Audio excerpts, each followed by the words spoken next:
এই যে বন্ধুরা, একটা নতুন রেসিপি নিয়ে চলে এলাম। ছোট ছোট গোল গোল আলুর দম এই যে করব। সেদ্ধ করে ছাড়িয়ে নিয়েছি।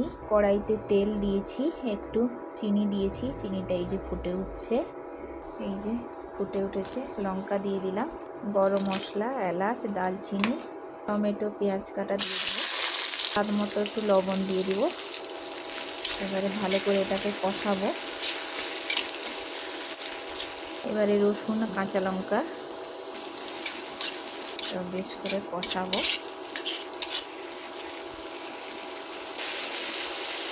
এবারে দিচ্ছি আদা বাটা, হলুদ গুঁড়ো, কাশ্মীরি লঙ্কার গুঁড়ো। এটাও ভালো করে কষাবো। আলুটা দিয়ে কিছুক্ষণ কষাবো।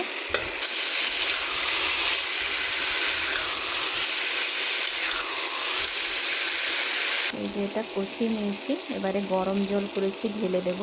এবারে গরম জল দিয়ে দিব।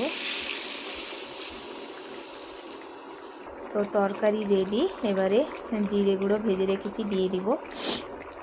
তো এরকম গোটা ছোট ছোট আলুর দম করে খেয়ে বলো কেমন হয়েছে বন্ধুরা। এই যে জিরে গুঁড়ো, এবারে ধনে পাতা, রেডি তরকারি।